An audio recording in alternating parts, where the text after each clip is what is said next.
Welcome back to Philosophy of the Barber. This week's guest is Hannah Coleman, owner of Union Barber Company in Merrimack, New Hampshire. Hannah has been a cosmetologist licensed for 8 years and a Master Barber for the last 5 years. Welcome, Hannah. Hello. You're going to have to speak a little bit louder for me. Hello. Now. Beautiful. All right. So this is our first conversation ever. We've never met before. No. So I got to start out with the question I always start out with, which is, how did you find yourself coming into the world of hair? I feel like I have the most boring answer for that. I just always wanted to do it.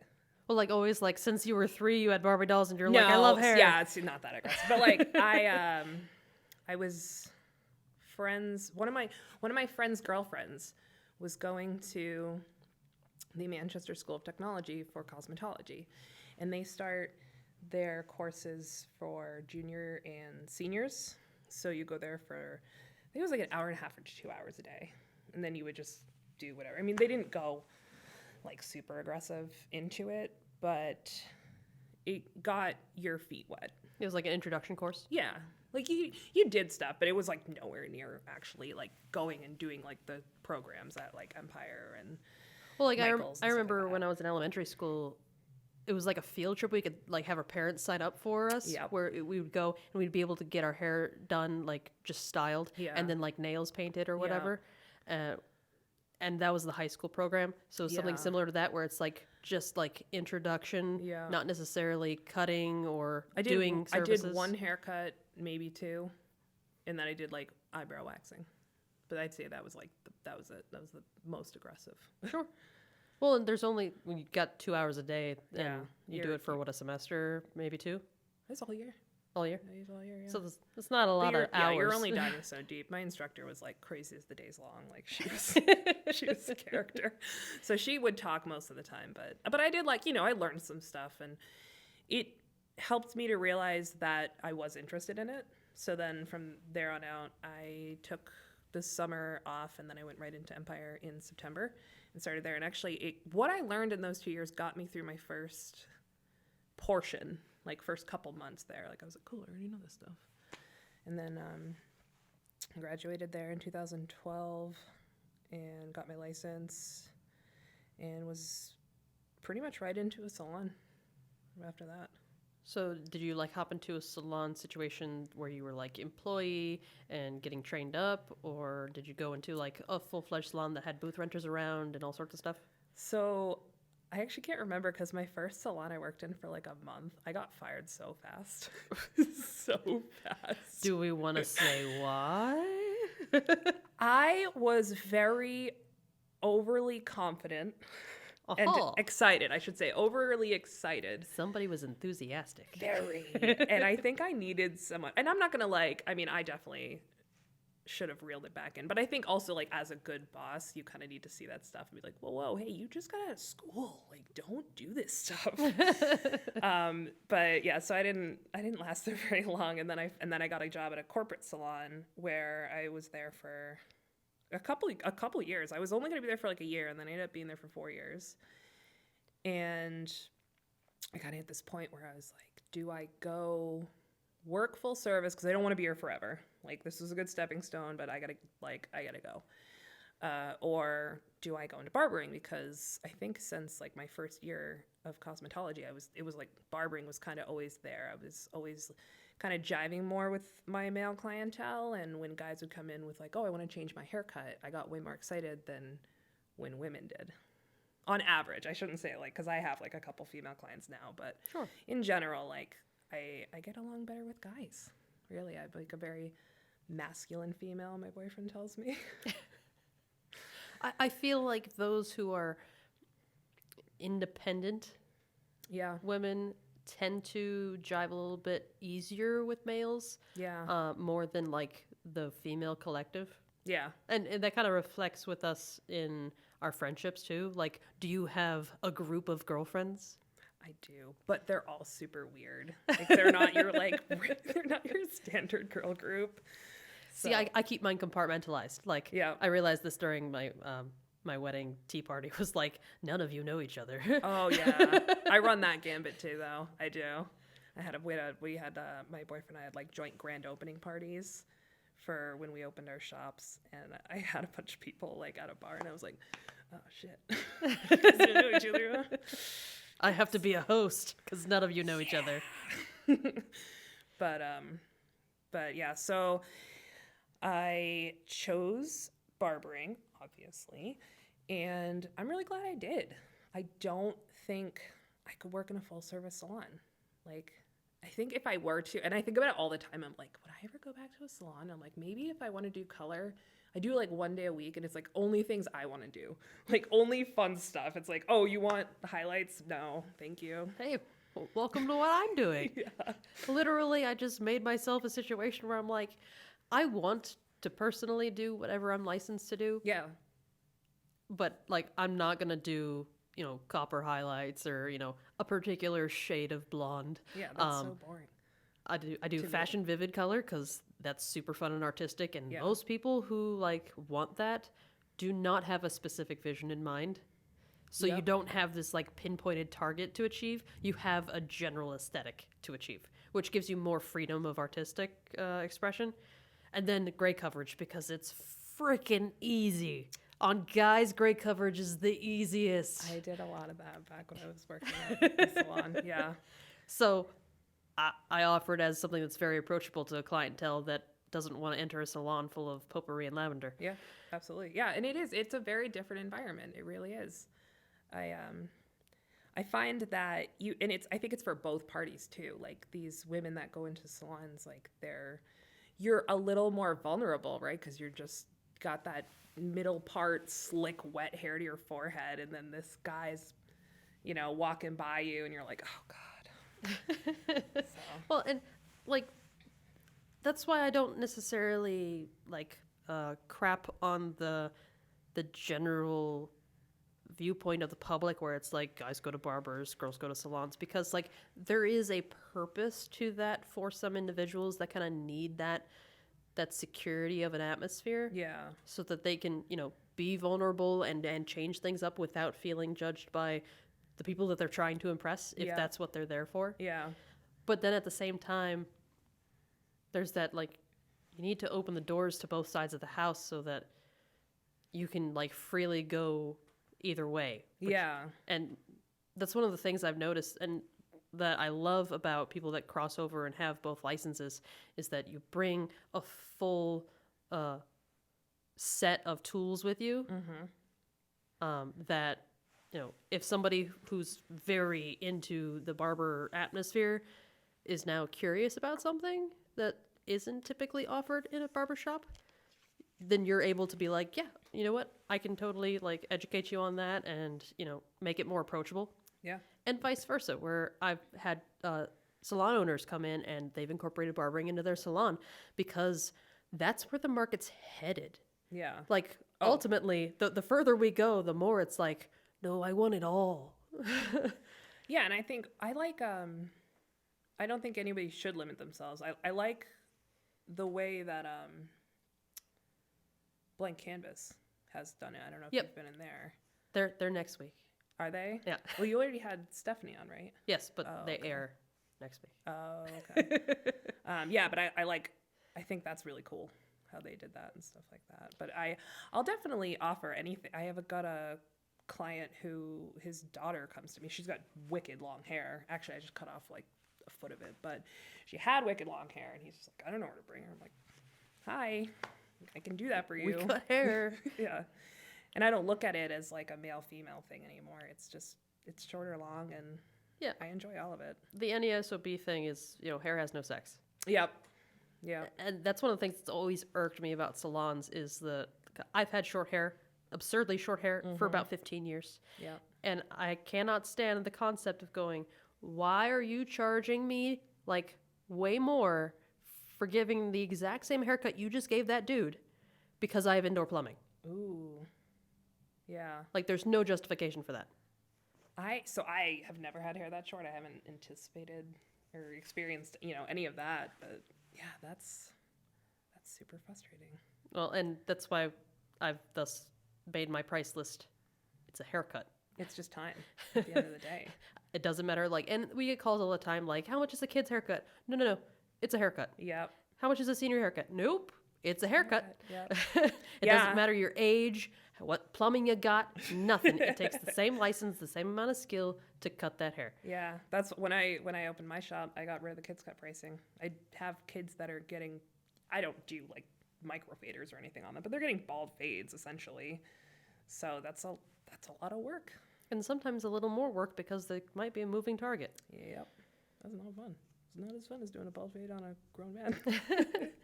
Well, though I do have some people that can't stay still as well as an 8-year-old. That is very true. Yeah.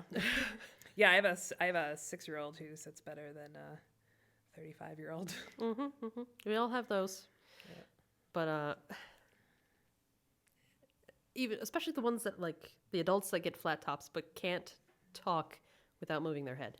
Yeah. I've got a couple. Yeah. Or when you're doing a beard trim and you're like, right, you're just about to make that like perfect cut and just And they talk set and you're that like, length and you're like, oh, cool, man. pull it back. I've taken to when people, oh, sorry. I'm like, oh man, it's your haircut. Because when I get tattooed, I think I'm being so still while I'm reaching for something, and then I just feel a machine move out of my skin, and I look over and I'm like, sorry. And he always hits me with your tattoo, and that hits so hard that I'm like, oh, you're right. It is my tattoo. Yeah, but that one's like permanent. The other one grows back. Yeah, that's true. That's like, do you really want this to be like that? Yeah. Life Flat top, man. decision. Life decision. Yeah. Same thing with senior though. Like, there was one point when half of my staff, including myself, are military veterans. I don't offer that discount either. Yeah. I go, literally, like, congratulations if you made it to the age of 65. Yep. It's not that much of a feat anymore. But you made it to 90. Cool. Awesome. But guess what? I still have to make a living. Yeah. Like, it is what it is. Yeah. Absolutely. So I consider it to be something like if you hire somebody to put down flooring, like they might discount the materials they use, but they're never going to discount their time. Their labor is not something they will ever discount. Absolutely. So I feel the same way when it comes to us as services, where it's like, I'm not going to discount my work because you're paying for me to do something. Like if I want to mark down some of my products for retail or whatever, sure, that's, whatever. But not my time. Yeah, I've got occasionally it happens that I have someone dip their head and be like, "Oh, you guys do buzz cuts?" I'm like, "Yeah, sure do." How much? $30. He's like, "Well, it's just a buzz cut." It's not, man. If it was, you could do it yourself. Yeah, I'm like, there's a Great Clips down the street, and I think they're having their $6.95 haircut sale, so you can go get a buzz cut from them. If it's just a buzz cut, I'm like, we're gonna taper it, we're gonna line it, we're gonna razor you, we're gonna go all the way. You're going to get the top-notch experience that we offer. Yeah. That's what you're paying for. You get the best damn buzz cut you've ever had. Complete with hot towel. Yeah. Yeah, no, I agree with that. So, all right, we covered the first salon lasting a month. We covered the second salon lasting 4 years. So how did you decide, after you got your barber license, like, did you go straight into, like, opening a shop, or did you work somewhere?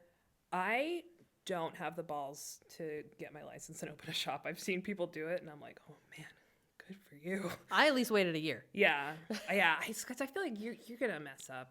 I don't care where you got your education. Like, you need humbling, and you need to, like, just, like, live in the real world for a minute. Well, and I mean, we see so many people from different walks of life and different, like, parts of their life enter barbering, whether it's a second or third profession. Yeah. So it's like, hey, if you've, owned businesses before or whatever, Yeah. you might be ready to open That's one true, right out yeah. of school from the I guess business for me side. personally, I'm like, I need to like kind of flap the feathers a little bit first, I guess. Well, and you and I graduated from various licenses around the same times. Yeah. So when you first got your cosmetology license, we still had that requirement to work in the industry for 1 year before you could manage your own shop. Oh, I don't even think I was aware of that. 'Cause Yeah. that wasn't on my horizon at all. So Yeah, that was a law at the time. That was the thing. And as soon as I hit my year mark, they went, we don't need that anymore. Never mind. Thanks, New Hampshire. it's like waiting until you're 18 to be able to drink, and then they change it to 21. Oh, or no, and it being 21 and then they drop it to 18. That's basically how it was. Yeah. Where it's Is it like, 18? I don't oh, I even know the don't age need anymore. I don't need that anymore. Yeah. Okay, cool. But it was great anyway because having a year in the industry. Because maybe on the business side of it, there are people who had that under their belt when they entered, and it's like, all right, you've got that. And that's, I think, one of the reasons they did away with it is like, well, you do have people that were business owners before Yeah. they were licensed. Why are you making them wait Yeah. a year? Yeah. But from a skill set standpoint, it's the It's never going to hurt. polishing, Yeah. polishing those skills, getting a few more flat tops under your belt Yeah, because absolutely. otherwise they'll make you poop every time they come in. Yeah. Absolutely. Yeah. Yeah. I think it's never going to be a bad thing. No, I went to a brand new shop once I got out of school, and I was the first one that got hired, and I did a lot to, kind of help that shop build. Really, I think anyone that's there, when you open a shop, it's very important. Like first 3 months and 6 months and all that stuff, which was definitely. nerve-wracking being fresh out of school, even though I had, the cosmetology experience. I almost kind of like threw my cosmetology experience away. I was just like, we're going to start from scratch, and then brought it all back in. But That's yeah, smart though. yeah, I kind of just wanted to like be a little sponge and just absorb. I mean, I guess I still am, but Well, you're kind of figuring out a whole new world, and then like once you kind of understand its mechanics, then you can like bring those things back in and find out where they fit into barbering. Yeah, I think like I didn't want to be that person that's like, oh, well, I did it this way, and then just deny yourself a different, maybe better way of doing things. And I found that worked for me. It did. And then I brought back in most of the stuff I brought back in from cosmetology was just the shear work and like texturizing and stuff like that. And I remember the first time I ever like palm tree textured hair, I watched a bunch of faces in the room just be like, what was that? And this was like years ago. I think, barbering has really come up a lot with like shear work and texture work. But when it was a couple years ago, they were just like, oh my God. And I was like, and it's funny because in cosmetology, that's just so like basic. Yep. Like they're just like, that's old hat to them. Yeah. So I worked there for I think it was almost 3 years. I think it was almost 3 years before I left. And then I went right into opening my own shop. What shop was that you worked in? It was the Polished Man. Nice. They're on the long-term list. Yeah. Yeah, there's a lot of people working there too. It's very large now. And it's crazy. Like I remember interviewing when there was the shop was being built. Like there was no sign to find the shop. I had to find the shop by an orange dumpster out front of it. I was like, We're still ripping up the floor. Yeah. I was like, these directions are awesome. I hope I don't get lost. And literally just sitting amongst construction rubble, like while I was accepting my job. This is ridiculous, crazy. The only question being, are you sure you're going to be done in time? Yeah, I don't think they were. I think they had a delay. I mean, it's construction. It's going to happen, but yeah. That's one thing I can't imagine would be building a shop and hiring people before you're even built. Like, yeah. I can't imagine that. Yeah, I had a different situation. I brought somebody with me from there, so I think it wasn't like I had just met this person, because we went over, I think like 2 weeks in construction on my shop. But it actually, for it being my first shop, because I had no idea what I was doing building a shop. Like I know how to run a shop, and I know how to cut hair in a shop. Building a shop, these guys would talk to me, and my eyes would just like glaze over. I'm like, I don't know what you're talking to me about, man. Just a barber. But and I remember being wicked frustrated with the town of Merrimack because I needed to get not a certificate of occupancy. I forget what it was called. Occupancy permits. Occupancy permit, yes. Yep. So I needed that before I could send it up to the state and get my state inspection. So, you know, obviously I put in my notice at my old shop. You know, I was told they weren't honoring my notice, so I was over at a hair salon in South Nashua, just cutting clients that I could in the meantime. So, you know, I'm paying rent there. I'm paying rent on this shop. Like, they gave me a little leeway, but, you know, the guy's still got to make money. And I'm like, all right, yeah, so, like, if I could just get the certificate, because I think the state will accept a certificate of occupancy as well. I read somewhere. So I was trying to get them to get me that because it was already there for the building.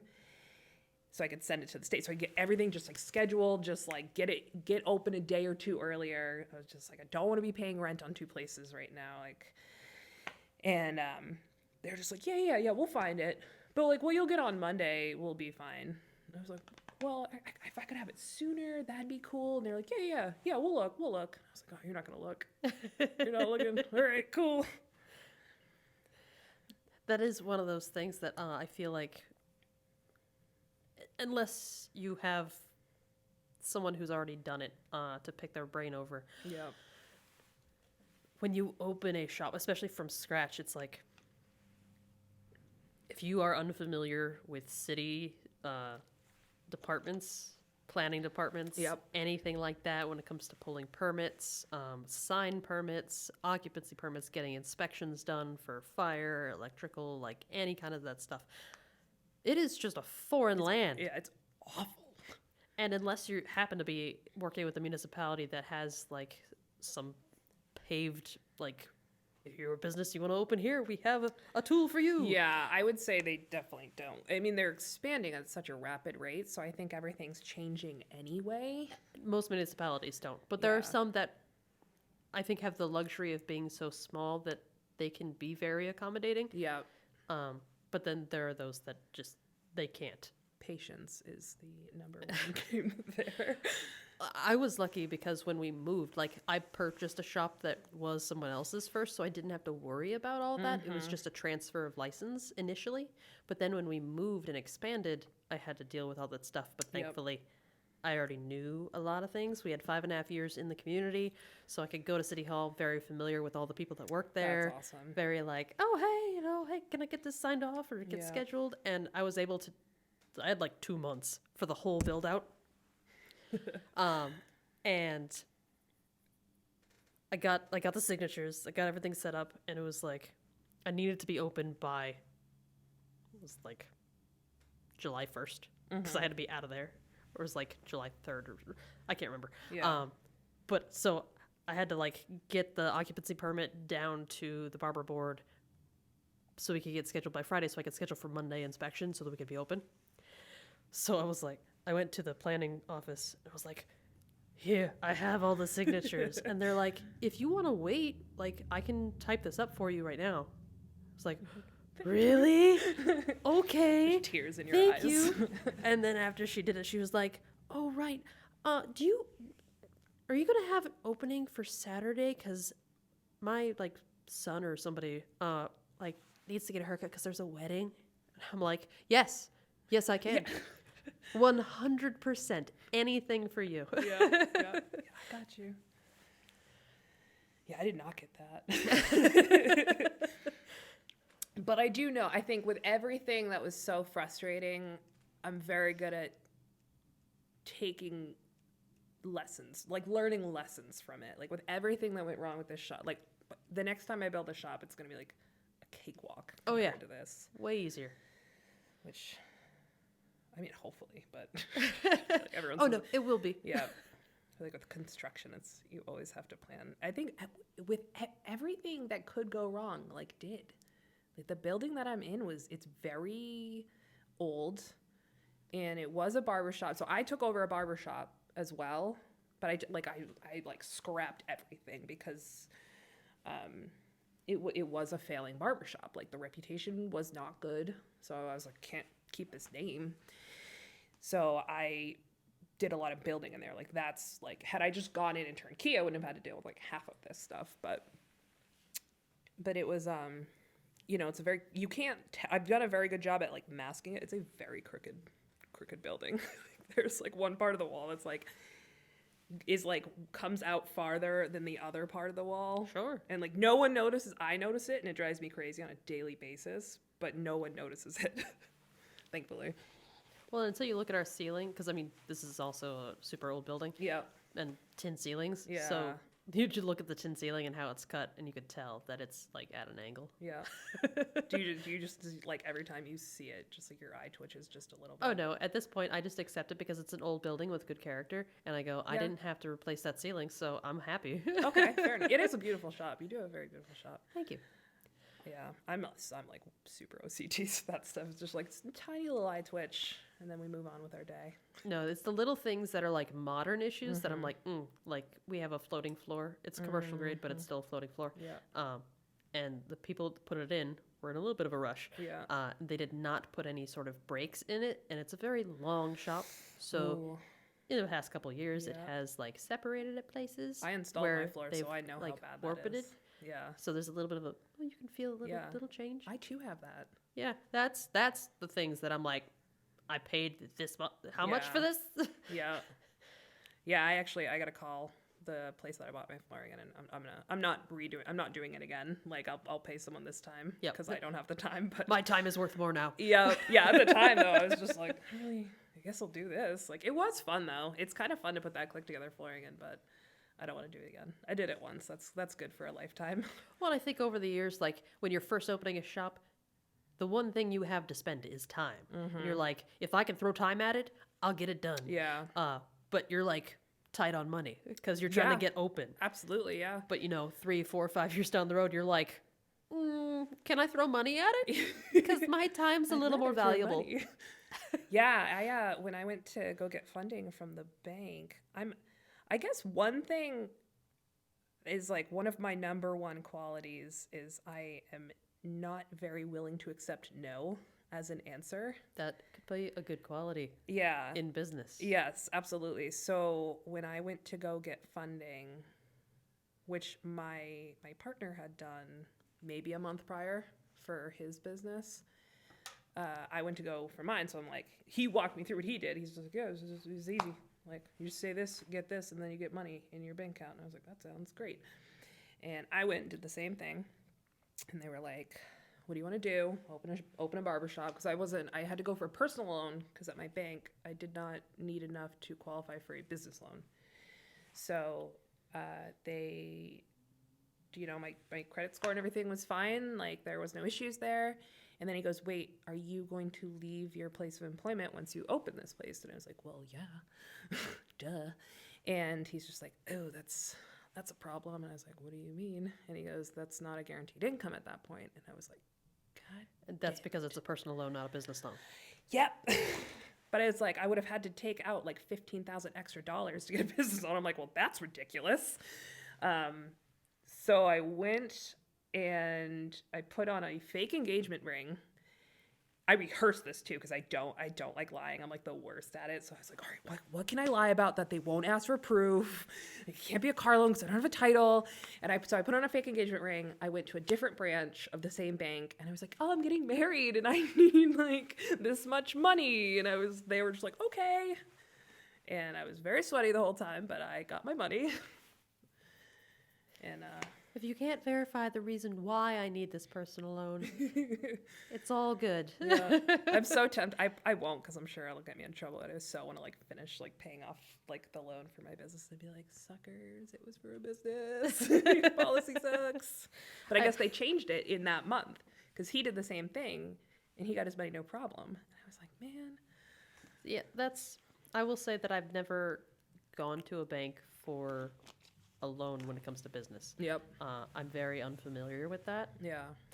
So, because, I mean, when I opened the shop, it was like, banks aren't giving you loans. Yeah. Yeah. It was not a thing in 2013, 2012. So it was like, I need to scrounge around for money. Save up. Ooh, look, credit card. Yeah. Oh, yeah. I thought about that. I almost went that route. But it was very different. So yeah, I've never had to do that. I think the only thing I've done since then, other than because it's 2020, baby. Yeah. SBA, disaster recovery loan. Yep. That's one. And then Yep. like Square, I've done a couple loans through Square because I don't have to justify anything to anybody. They already know my books that is because true. I use them. They They're keep- like, oh, as long as we can get our money from, the processing fees that we can charge you because you use our service.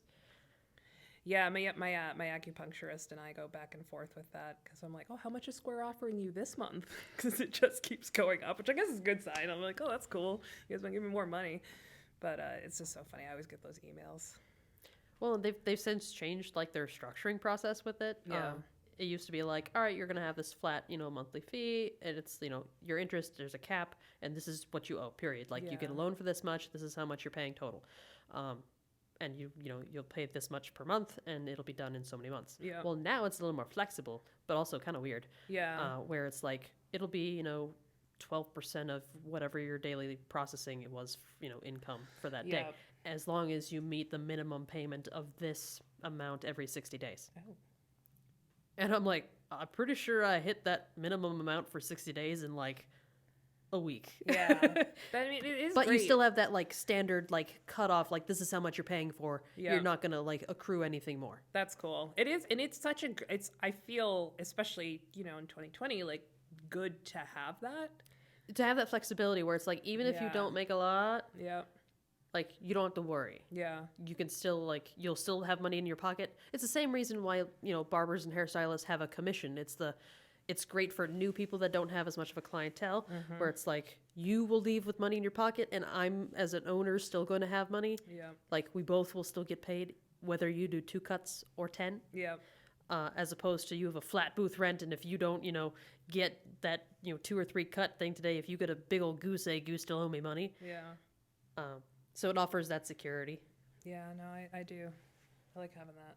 I think though, I've learned a lot in this, especially about like money and business and everything in this past, almost 2 years that I viewed debt a lot differently than I did back then. I think when I was opening the shop, I was willing to throw myself into whatever debt. I was like, I just got to get it done. Like, let's just get it done. And now, obviously I slowed down before making decisions first. But it was at the Connecticut Barber Expo. I did the VIP because it got you that like pretty close access to the stage, but also the 2-day education. So the first day was the technical education, and it was obviously jam packed. And then the second day was the like self and like business education. Yep. A quarter of the people there. I was like, oh. And it shows, I'm sure. Yeah. Oh yeah. I mean, this guy was like, I drive a 2005 Dodge Dart. He goes, I own 8 houses. And he's just like, these barbers, he goes, you want to throw yourself into like the Escalade that's downstairs for $800 a month? Like, why?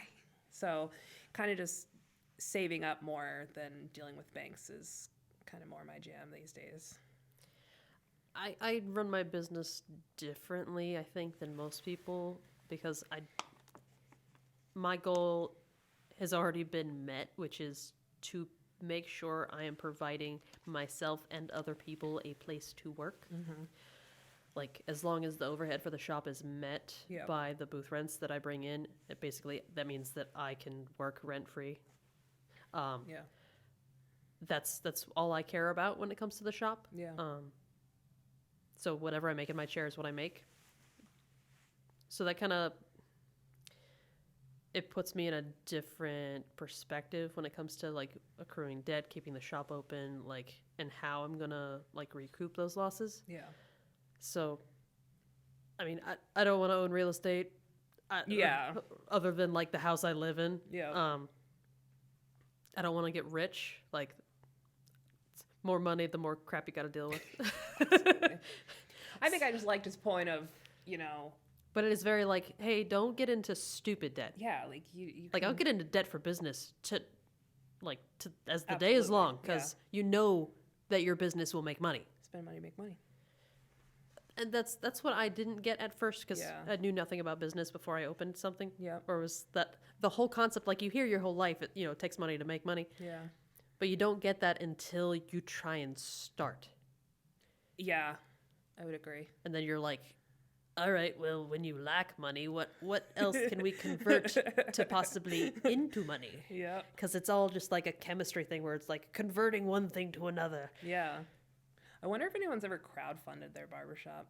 I guarantee That's you gotta people have. happened. It's not a bad idea. I can't hate on it. I don't know about hating on it, but Yeah. I take issue with it. Yeah, I wouldn't do it. I take issue with any business doing that, really. Yeah. Like, unless you are Kickstartering, where it's like you are promising a product, because that is an investor. Yeah. Crowdfunding, when it comes to like GoFundMe stuff, Yeah. is you're asking someone for charity, Yeah. and I'm not a fan of people asking for charity for a business. Yeah. Like, the only reason my website, my online store this year had a donation button is because my customers were frustrated that they wanted to help, but they didn't want to buy a gift card. Mine were the same, but they were just like, how can I help? And a lot of them were just like, I want to buy a gift card. I want to buy a gift card. And then they just bought a gift card, and then just like some of them just don't even use it. Yep. And I'm just like, you can use it. It's like, we're here, we're safe, we're good. I appreciate it, you know. But that was the thing is, we can't give you a haircut right now, but if you want to prepay for the haircut we can give you when we're open again, then I'm down for that. Because that's not charity. That's prepaying for a service. I didn't have like 50 people in a week using gift cards at the same time. Right. So I'm like, you're fine, man. I appreciate it. Yeah, it was very eye-opening. I felt so much love and support from clients, and it was very heartwarming. And it kind of reminds you what you're doing like for the community and stuff. Well, and I think from a business mindset, it was poor decision making if somebody used a service like Square, who then offered free use of creating an online store. Like, if you sell any retail, why would you not take advantage of that? Yeah. Going, hey, if you want to support us, buy a t-shirt. Hey, if you want to support us, buy a shampoo. Like, yeah. I did curbside pickup days. Yep. I didn't think about the online store. Mostly because I didn't want to have to go to the post office. But I did a couple days. Well, the online store rolled out from this hour to this hour. They rolled out the curbside pickup option, so you don't have to have a shipping option. Oh, okay. Yeah, so that's all we offer for our online store is curbside pickup. Yep. But it was like, yeah, why would I not do that? And then with going through a quote second wave, and into the holiday season, it's like, hey, remember that online store? Yeah. Yeah. Remember that you can't count on shipping? Like, Amazon Prime ain't Prime anymore. Yeah. But you could still buy local. Like, you could still do it from the comfort of your home. Yep. And just swing by and pick it up later. Same day. Yeah. Almost instant gratification. Absolutely. So that's my goal for the holiday season, is pushing that out, going, we're still being creative here in 2020. Use it. Yeah.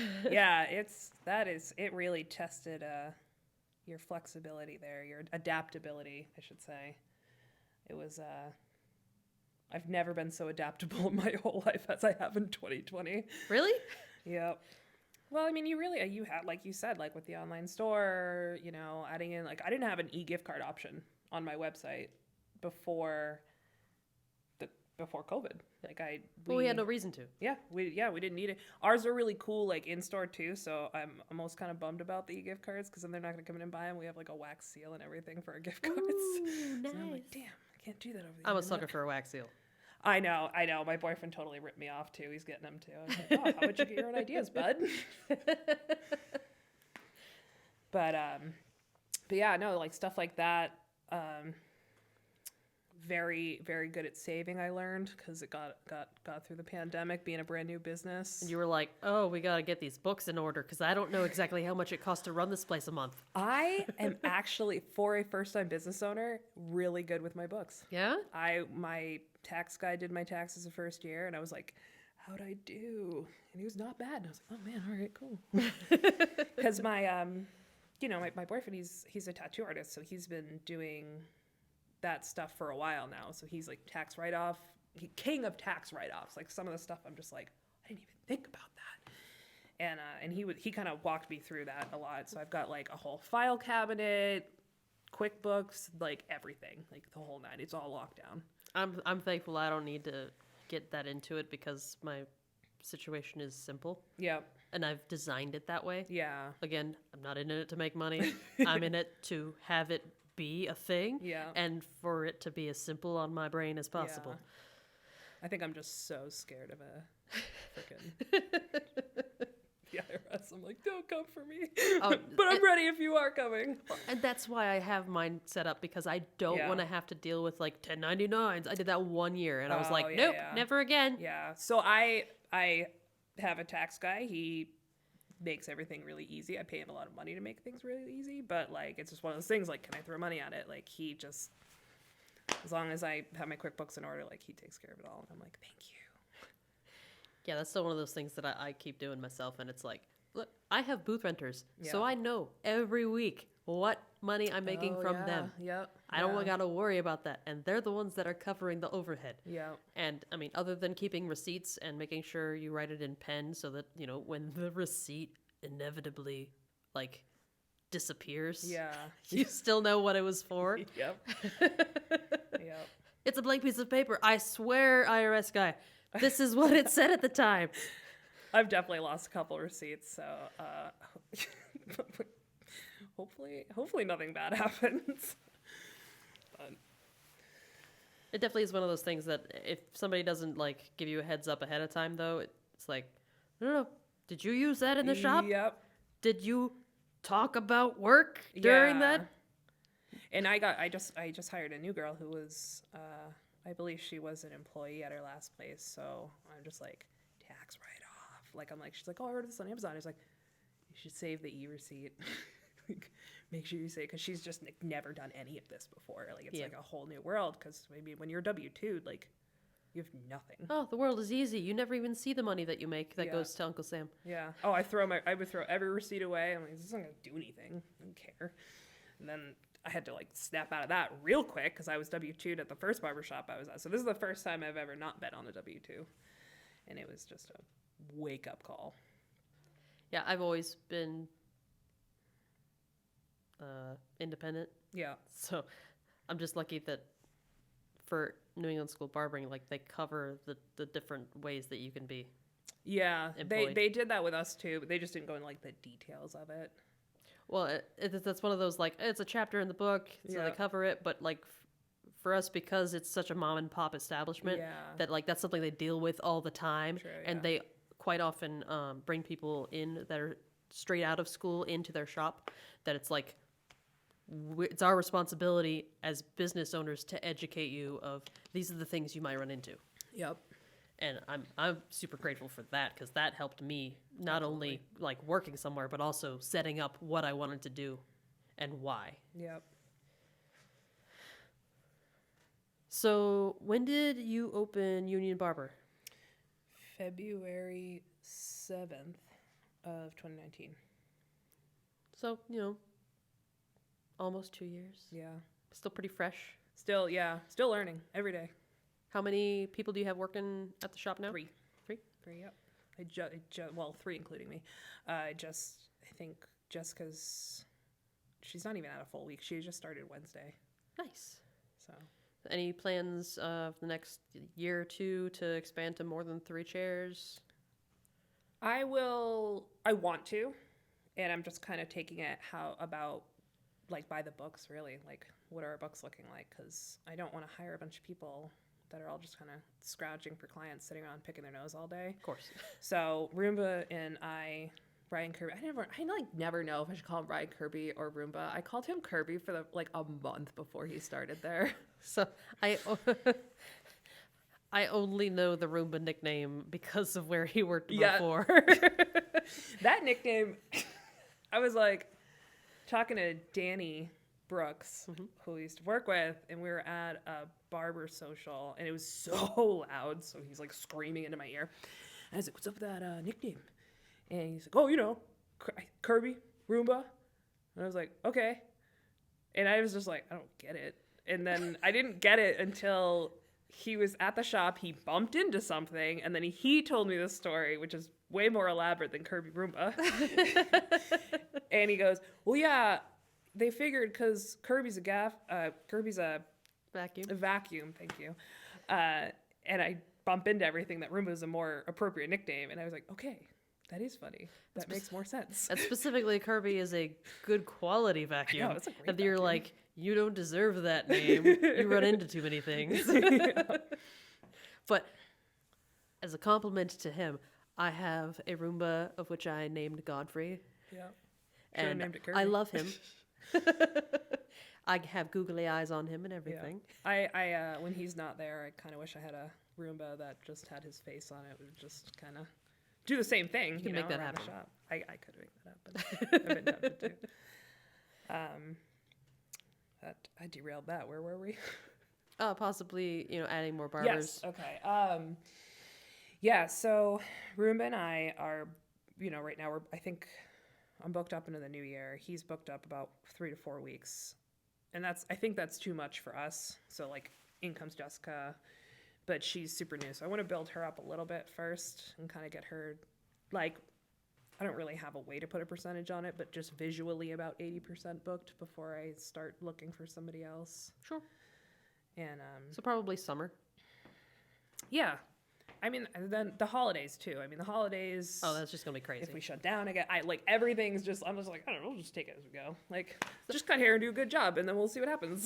So that's a segue. So I don't know about you. Yeah. We'll talk about what you might end up doing. I like to make decisions before things end up happening. Yeah. That way, like, I've already anticipated the possibility, Yeah. and I already know what my response is, so it's not like an emotional reaction. Yeah. So I've personally, for my shop and my guys, they can do what they want because they're booth renters. Mm-hmm. If the state of New Hampshire tells my business to shut down again, I'm going to tell them to go sit and spin. Oh, yeah. Because that's where I am. Yeah. I don't know. So I feel like when we first reopened, like, that whole threat of like shutdown and everything, it was like super scary to me. But now I'm just like, meh. I don't know. I did enjoy the time off. It did. My body needed that. It was scary, you know what I mean? And I miss cutting hair. Don't get me wrong. But Animal Crossing for 12 hours a day was pretty sick too. People were like, "How do you feel about being back?" I'm like, 3 p.m. wine was cool, but I did miss cutting hair. Yeah, I don't know. I haven't thought about that. I'm gonna have to do some pondering, some soul searching tonight. Because I feel like that's one of those things that, it is a possibility in the future. And, we're going to have to, I'm always a big fan of making a decision before you're faced with it. Yeah. I think I would be surprised if Sununu let that happen. I don't think he wants that to happen. Well, and especially, this is post-election. Yep. Because in the state of New Hampshire, we now have a Republican governor that was reelected. We have a House that is now Republican-controlled and Senate that is also Republican-controlled. That's the first time that's happened since I've lived in New Hampshire. Yeah. Like, usually it's like one party is the head and the other party controls the body. Yeah. And it's never been the same thing all over. So with that, I can't necessarily see it happening. But yeah. You got it, at the same time, despite the fact that our whole state is controlled Republican, Biden won our electoral votes. So anything's possible. Yeah, I know. And we obviously know a lot more too now. I mean, with the first time that we shut down, like, it was a lot scarier. So I was a lot more like okay doing it, but we actually shut down a week before Sununu said to shut down. Yeah, because we had our first case in Belknap County, and I was like, I can't really justify being open at this point. Yeah, we were. I want to say 2 weeks. I think it was St. Patrick's Day, actually. This is my barber school anniversary too. Yeah? Yeah. It's my dad's birthday. Yeah. So I don't know. I'm gonna soul search on that tonight. And that's one of those things. It's like, you know what? I don't fault anybody for doing what they did, because I'm also very grateful for the first shutdown because of, where I was personally at the time. Yeah. It was necessary and gave me the opportunity to fix a lot of stuff, Yeah. but also feel in control. I know that sounds weird, but Yeah. I felt way more in control during lockdown because I'm that person that either I can do one thing and be nice or I can do 10 things and get them done. Yeah. And I'm very good naturally at adapting. So, prior military service, Yeah. adapt and overcome kind of crap. And, I'm uncomfortable being comfortable. So I need constant change and progress. So that kind of like weird chaos thing being thrown That into was was like, change, all right, I feel great. What are we Let's gonna get this do? done. Yeah. I have, government paperwork to fill out. Okay. Yeah. Because I'm familiar with that. I have, background having to deal with that with military. And so I was in a very strong spot and able to help my barbers Yeah. because they were not familiar with those things and the craziness of unemployment. And Yeah, that was. I found like a glitch proof method because a lot of people had that problem with doing their weekly Yep. thing where it wasn't there. Like when you logged in, like your weekly thing to click was not there. But if you went into your initial claim and just like looked through the pages up until like page You 5, would, like, find it. and then you went back to that screen, Yeah. it would show up. That's so weird. And it was like super random glitch that I Yeah. found, and I was like, "Hey, Gina, try this." Yeah. And she did it, and it worked. I was like, "It works for everybody." Yeah, I didn't have too many. It never crashed on me. It never. I did mess up my first initial claim because I'd never filed unemployment before, so I was like, I don't know what I'm doing, just clicking these keys. But in general, it was fine. I think it was delayed, but then I got like 3 unemployment checks at a time, and I was like, okay, Yep. this is cool. That was the only real thing was, the 3-week delay of getting paid. Yeah, and I oversaved for taxes, so I counted myself very fortunate. I was able to float myself for. That was one thing that I had like, so Uncle Sam's not getting his quarterly payment Yeah. because we're eating through that. Absolutely. Yeah. And that was my thing too. Like I called my tax guy. I was just like, this is my plan. Like worst case, if I have to go into my tax, because I save throughout the year and then just pay it all off at once. Yep. I was like, if I have to do this, like, I'm just going to do it because like they can wait. I'll go on a payment plan with the IRS. Like I'm keeping my shop open. Yep. And he's just like, yeah, absolutely. So luckily I didn't have to go in too far. I saved a lot. I'm an aggressive saver, apparently. I found that out because it's kind of an unfortunate event that started it, but I was 6 months into my shop when I got hit with a cease and desist from another barbershop. And I had to cough up money for a lawyer because, again, I don't like being told no. So I coughed up money for a lawyer and fought a cease and desist 6 months into business, and I never anticipated that at all. So How'd you get a cease and desist? it was I probably shouldn't go into too much detail because Be it's super like vague, those it's things fine. are like ongoing kind of thing. Yeah, yeah. But it was a barbershop that was 750 miles away that had a similar name. It was Union Barber Yep. versus Union Barber Company. Yep. And there are quite a few of them, but they have a trademark for a stylized logo. And they said that my shop was confusingly similar. And they hit me with cease and desist. And I just I feel like you try to plan for everything. And I never planned for that. I was like, my shirts are based off of a Ramones shirt. Yep. I expected a cease and desist for that. Right. And I was just like, all right, I'll just stop selling them when I get that. Like, whatever. Like, I like this. Did not expect one. Like, I expected one, just not that. So I called every single shop like that I could find on Google and was like, who else got hit? Who else got this? And there was one other guy in Corona, California. And I kept in contact with him and I told him, I am not bowing down to this. I don't think you should either. Also, there's laws, I forget what it's called, but basically if you ask for it first, if things escalate to court, which luckily they didn't, it basically means that person has to go and fight this court case in the state. like in New Hampshire. So I Yep. was like, so he would have to go to New Hampshire and California. And he was like, oh, all right, cool. And I was like, let's do it, man. Like, let's do it. Steam up.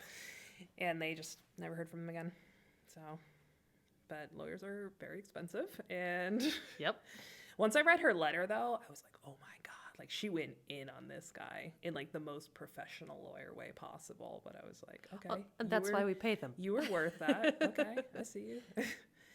but ever since that, I was like, it waits for nothing. Like, bad times wait for no one. Yep. So you need to be prepared for this. And so I aggressively saved, and there you go, coronavirus. Here we are. And I was like, oh, okay, we're gonna be all right. Man, I feel like that's something that we haven't really like touched on with anybody, because nobody I've talked to so far has experienced that, is the audacity of some people. Oh, it's on sale. Audacity. I'm like, Yeah. I will say that that is one thing that I did when I came up with the name of my shop, because before it was a shop, it was a product line of products that I make. Okay, that's pretty cool. And I just liked the name so much that I was like, well, just make a barbershop out of As it. well, yeah. But I was like, I'm Googling the crap out of these words Yeah. so that, like, there is no question that I will be confused with anybody. Yep.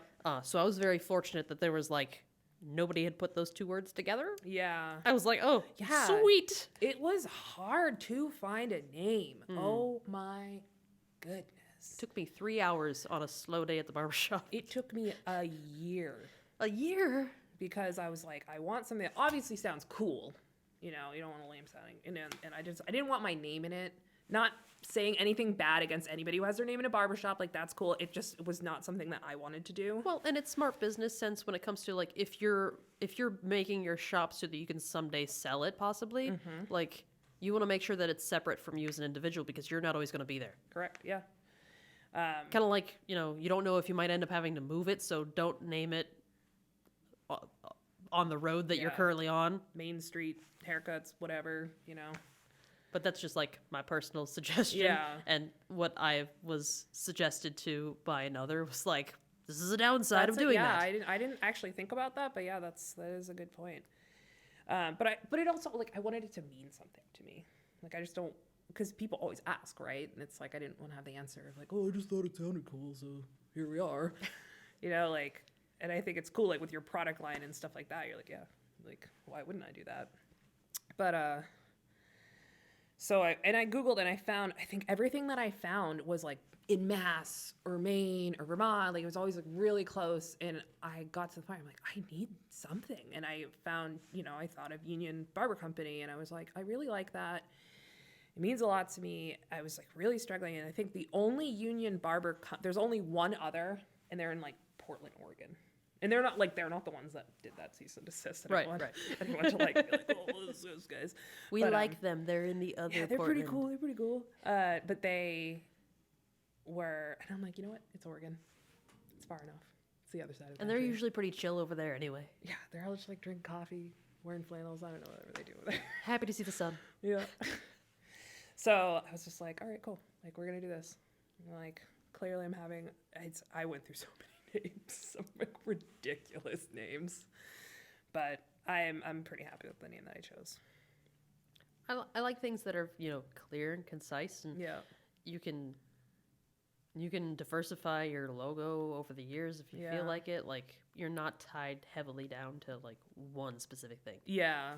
Like, something that has sailor in the name is like, well, you've limited yourself to an Anchors. aesthetic. And it's not to say it's bad, but, you know, No. you're accepting that as a reality. Yeah. Yeah, absolutely. And I actually do want to change my logo soon.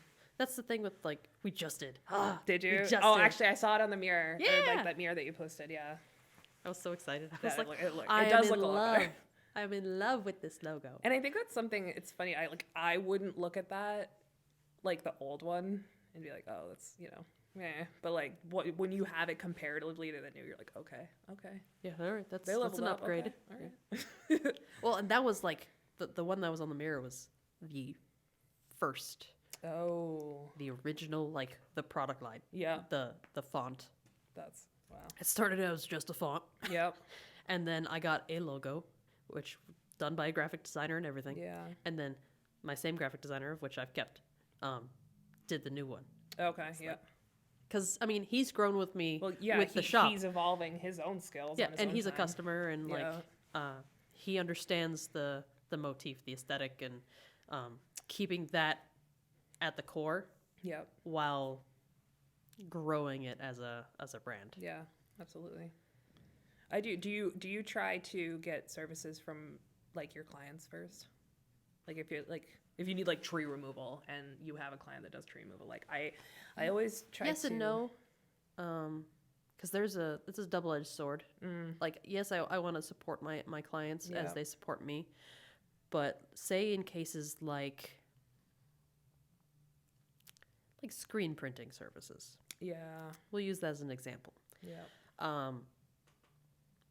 I have an issue, like when you're dealing with local people, there's sometimes we establish so much of a connection with people that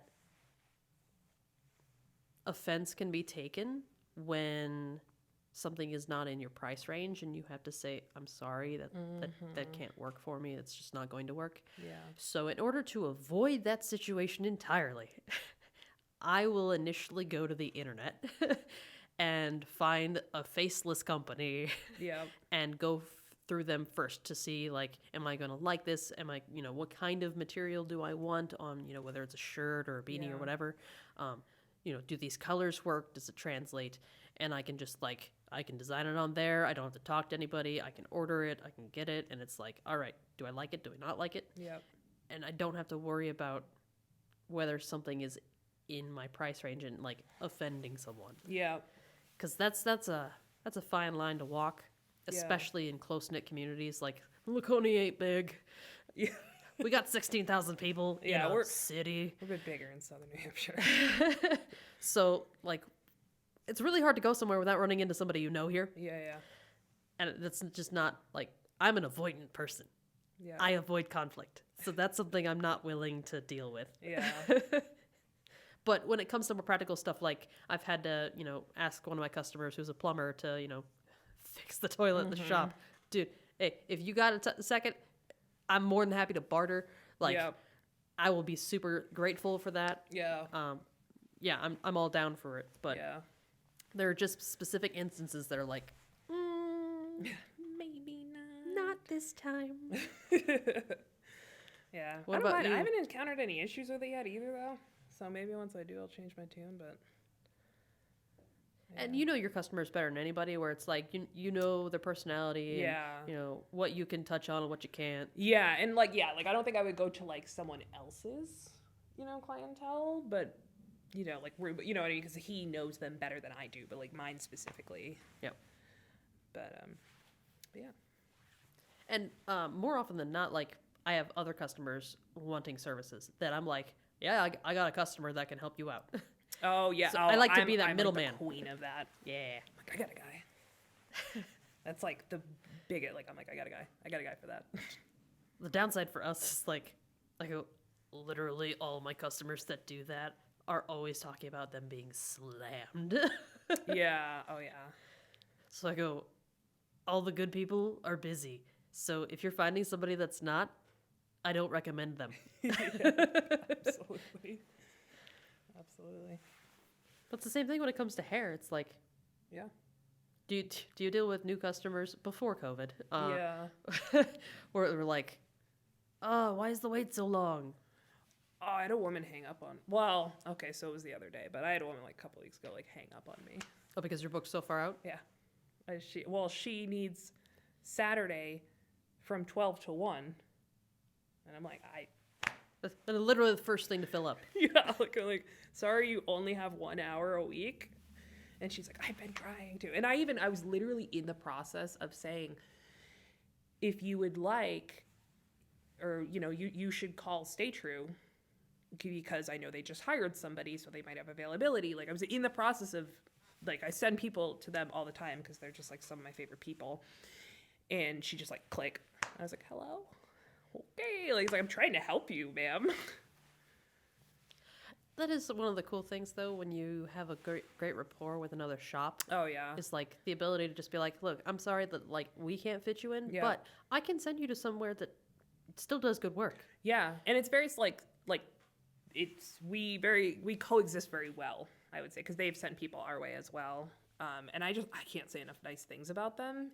And I also, I'm not gonna send someone somewhere where I don't think they'll get a good haircut, because that I feel like also reflects on me. Yep. So I think you can say pretty confidently that anyone there is gonna do a good haircut, and they're all like sweethearts of individuals as well. Like they're just the nicest people. That's one of the reasons why, like, despite the fact that we have twice as many shops in Laconia as when we first opened, like, I'm not mad at it as long as, they're good shops. Like, Yeah. please have more good shops open, because Yeah. that means if we can't fit them in, they can. Yeah, absolutely. And that means I can look at less bad haircuts when going into the grocery store. Oh yeah. It's ultimately all comes back around to being very self-serving. Yeah, absolutely. Yeah, I see some interesting stuff in Merrimack. Well, I mean, what's the population of Merrimack? They have like apartment complexes after apartment complexes going up, like to the point that their infrastructure, I think, is going to be. Well, because, I mean, it's a burb of Manchester, Yeah, technically. they're coming up though on their own. They really are. They're growing very. I just like got off of Facebook, but when I was like in the town forums and stuff, like it's all they talk about is like how quickly it's expanding, which is great. I'm like, this is awesome. This works Are their for me. taxes, like, really low? I don't know. I get like the Zillow drop downs, and I'm like, he's like $450K for like a 2-bedroom house. It's like not big. I'm like, okay, Merrimack. It must be because of the highway. Like, I the think- commutability yeah. from Merrimack. Yes, and it is like you're right in between Nashua, you're right in between Manchester, Bedford. Like you can get to places, And you can very get to Boston. easily. Yeah, but it is still a nice town. So you've got they just redid a plaza that has like a thirsty moose. It's got like all this cool stuff in it, so it's expanding very very rapidly. I don't know what the taxes are. I don't know how they're. Things don't expand up here the way that they do down there. Yeah.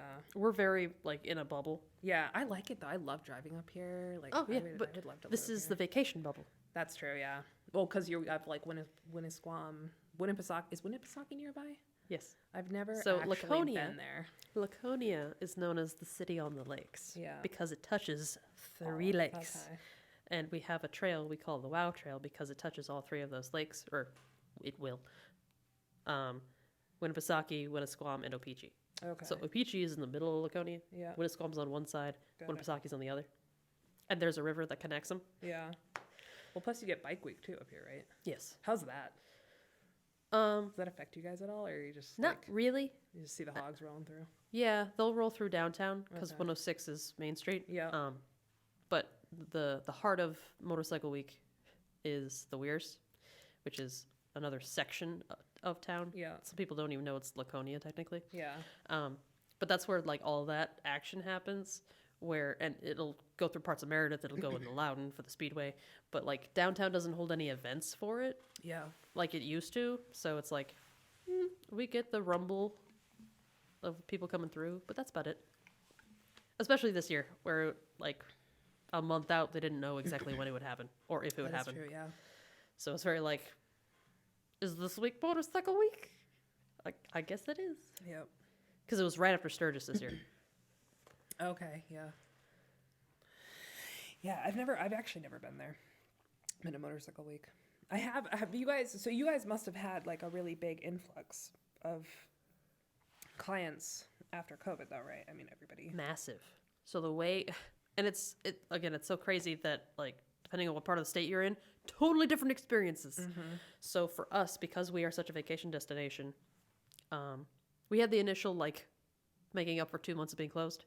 We had it took 2 months to catch up for us because we've been around that long. We have that much clientele. Yep. And then we dipped for a couple of weeks. And then it shot right back up because everybody's like, we can now vacation Yep. somewhere. We could go to our summer house. Yeah. So everyone was here. Like everyone. You saw New York, you saw Connecticut, you saw Rhode Island, you saw Massachusetts. Everybody was here. And everybody was spending money. So again, unlike the rest of the country, like we were having a feast of a time because everybody's here. Like if you're in a trade, spending money. If you sell recreation, people are spending money. Like they couldn't keep boats in the marinas. They couldn't keep like ATVs, jet skis. If you had anything recreation, you were sold out and trying to get more in like crazy. Wow. If you did like plumbing, carpentry, anything like that was like home improvement, Lowe's was packed. Couldn't yeah. get lumber in. Yep. Because you had people that were like in their summer home where they usually spend a week or two. Everybody wanted a new deck. And suddenly they're here for 3 months and they're like, I have to look at this bathroom for 3 months. Honey, this is not acceptable. And then some of them actually stayed here and took up residency so that their kids could be in our schools with much lower numbers. Yep. And much lower case numbers here than back where they're Yeah. from. We were turning away people from Massachusetts, like obviously for like the health concern, but also we were just jam packed. I'm like, I don't want somebody who's driving up from Boston. That like the second their barbershop opens, they're gone. You know what I mean? That's not a long term client for me. I want everyone in town that hasn't had a haircut for months. Well, I saw that with Wilfred's where they were like, look, we're not accepting new clients right now. We're only accepting people we already take. Yep. And at the same time, though, I go, how do you control that, though? Like, how do you know? Yeah. We loosely control it because, yeah, we have online booking. So a couple people, you know, slip through the cracks. But if I saw a 978 number, or I think, is it 617? Is that the other one? 978 for sure. I think 617 is down there, too. Yep. So like, oh, are you a Mass resident? And hopefully you tell the truth. It's like, I'm not going to look beyond that. That's kind of like those 4 questions. We're hoping you're telling the truth. Yep. Yeah, exactly. Yeah. So I'm like, are you a Mass resident? And they would be like, yeah. And I'd be like, sorry, bud. And that was the thing too, is I was like, do I take Mass clients at all? Because I have Mass clients that are existing. I have like weekly clients that are Mass clients. I'm like, what am I supposed to do? Tell this guy I can't get a haircut for months? Like, Yeah, it was weird. it was very much something you had to play by ear. Like, Yeah. Like, how did you do? Like, did you open May 11th? Yep. And what did you think on June 1st when they rolled out the second wave of restrictions? Oh, yeah. Well, I had like a friend who is a cosmetologist. She didn't go back right away. And she's like, I don't want to be a test subject. And I was like, oh, it makes me feel great. It was aggravating. It was frustrating. And I get it. Everyone's just doing their best. But I think it was frustrating to have the state board, not even the state board, it was the task force typing up state board rules. Because they word it one way, and it's usually there's a lot less question in gray area when the state board words things as there is when someone who's not in our industry is wording these things. Or the recommendations versus musts? Yeah, and like even once the masks like could come off for beard trims, it was like the way it was worded was like, you must keep the mask on unless you're performing a service that's under the mask, in which case you should listen to the CDC recommendations, which is wear a mask. Yeah. So I was just like, oh, this is so frustrating. So what did you decide to do with that? Because I know there's still places that are not doing beard trims. We're doing them. But if someone, like if they're like, oh, I have, allergies. Like, I mean, we've been like really aggressive with like the intake. I'm like, if you have allergies or a cold and you don't have a negative COVID test, like you can't come in here. So we've been pretty on top of that. But yeah, we're doing beard trims. I don't know if people are like hounding me for them. So I was like, fine. Well, especially with having to wear a mask all the time. It's like, and I can't get a beard trim? Yeah. God damn it. I'm eating this all day. So are you guys offering anything other than beard trims right now? So, because I mean, now our restrictions are lifted technically to the point where you can offer. There's no time limit. yep. You can, do any service you're licensed to do. We're pretty much back to full service. I mean, we were doing like skin treatments, scalp treatments, stuff like that. We are, I think the only thing we're not doing is like nose waxing. You did that? We used to, yeah. Well, I mean, we will again. I just have like the hard wax, so I can get in the ears. Oh, the in, Yankees. like, inside, like Yeah, the nose and stuff. the super yank with Q-tip Super situation. fun. I don't do Q-tips because that's those fail videos you see online. I've where never the- seen fail videos. I don't look for those. They're brought to my attention. But with the Q-tips, the cotton will come loose from the stick, and then you're just like, oh, cool. What do I do now? Get the pliers. Yeah. So, and even I think before with that service, I offered it because people wanted it, but I would always like preface it with like, you shouldn't do this. That's your body's natural immune system. So even before, but like now, I'm like, especially now, I'm like, you need all of those. It's Trust a pandemic. me. Leave the nose alone. Yeah. Ears, okay, fine. Yeah, I'll do it all day. But one thing I didn't anticipate coming back was with the amount of new clients that you've never seen their full face Yeah. before. You don't know if they're hiding a mustache? Or I had a guy what? with a goatee. I was like, I did not peg you as a goatee, man. And it's like I feel like your brain subconsciously makes a face for what's under there if you don't know. Oh, yeah. Well, it's kind of like if you always see somebody wear a hat and then suddenly you see them without the hat, you're like, that's not part. No, there's part of Put it your back. silhouette is missing. Yeah, it was the first time I saw that, I was like, what? And it was like something I never even thought about until it happened. And I was like, oh my God. Yeah, I had a couple of those. I'm like, realizing, man, after this, I'm not going to know who you are unless you like cover up the bottom half of your face. Literally, like, Who what's are your name, you? man? Oh, sorry. Just cover my mouth real quick. Yeah, it was wild that first time. I was like, this is so weird. And I don't know if like anyone else has encountered this. Like, I mean, I guess other than like us two sitting here, because like no one talks about it. But I'm like, this is gonna be weird. Hey, the things people need to talk about. Like, I just did a beard trim today, and I haven't seen this guy's face in like 9 months. Yeah. But I cut his hair, like once a month. But he next to never gets a beard trim from me. Yeah. And it was like, I didn't realize it, but your mustache is extremely red. Yeah. He's like, I was looking at that today. I did notice that. It feels so wrong and like dirty to take off someone's mask. I feel once you go do like a beard trim, I'm like, this feels wrong. I will say though, because I don't really deal with the ear loops. I don't move them. Like, I will move them out of my way, but I'm not Yeah. going to remove them from the ear unless you're wearing a mask that's too small. Yeah. And that's the only way I can get to your hairline. Yeah. But I will say that there is a huge difference between like you removing somebody's mask Yeah. and them removing it. Yeah. So I make other people like, I go, all right, it's time for beard trim. Take off Yeah. your mask. Yeah. It'd be like a doctor. The difference between removing your pants and them having you remove your pants Yeah. is like malpractice. Yeah, absolutely. Yeah, I do. It's like 50-50. I think it just depends. Sometimes I just do it, and then other times I'm like, get that thing off. But I made this reference, and everyone in the shop agreed. I was like, I imagine, like, I've never done this, but I imagine this is what taking off someone's bra feels like. Like, I feel like it probably feels about the same. I can only empathize, but everyone agreed with me. All the boys agreed. But, yeah. That they'd know. Experts.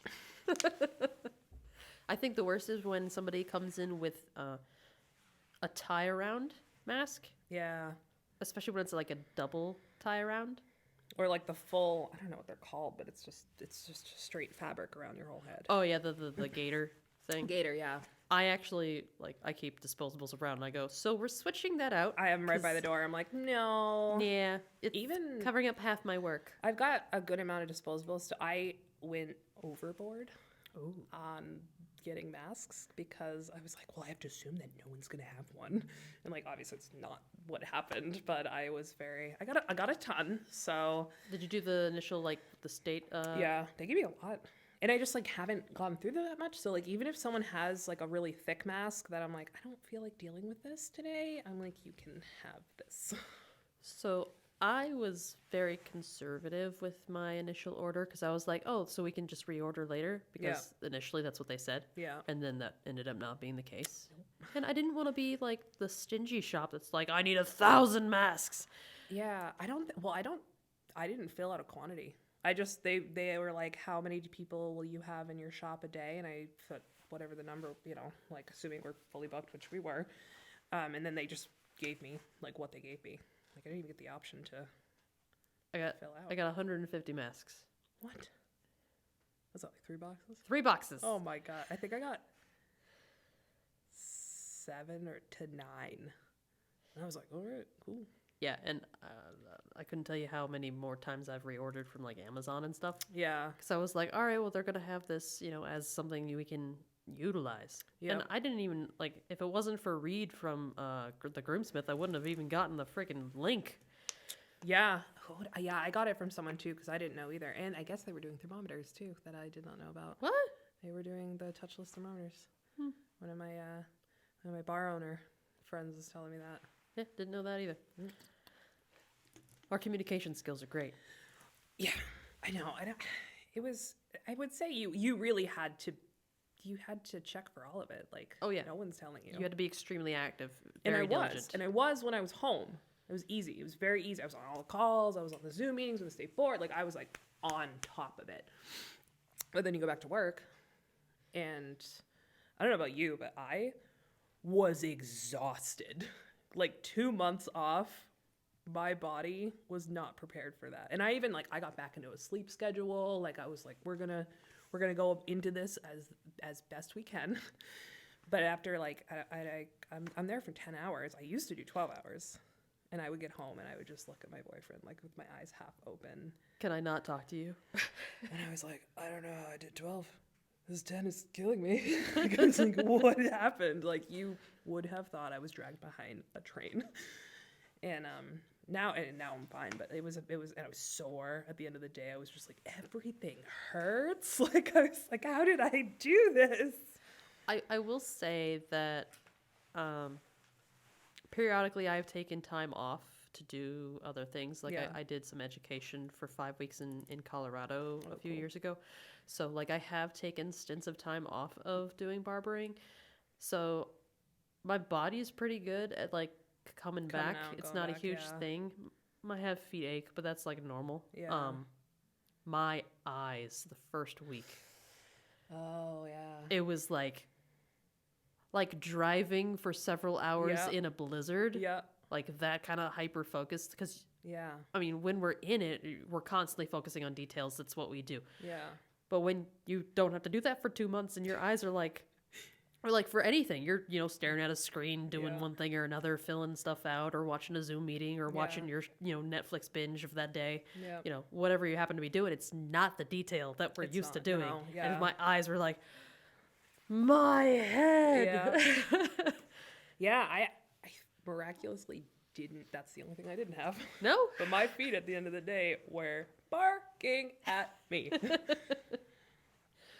No, thankfully over the 8 years of owning a shop, I've gone through quite a few like shoe attempts at like, are you gonna deal with like what I need you to do?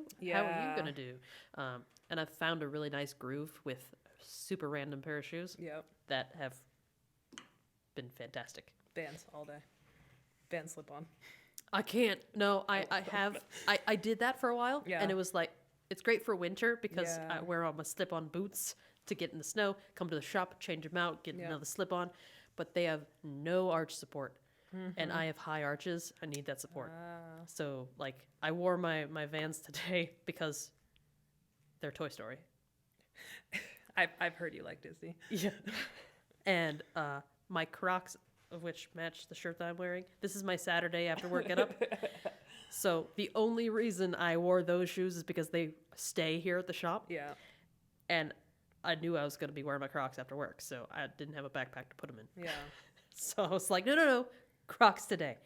But I wore them yesterday too, and I was like, oh no, I have to wear Vans 2 days in a row. My feet are gonna suck. Yeah. Because Friday is Toy Story Friday. My entire outfit is. Really? I have the best cutting shirt. It's like a bowling style shirt and it's all Toy Story 4 characters on it. Yeah. It's amazing. The fabric, I don't know what it is. The hair just falls off of it.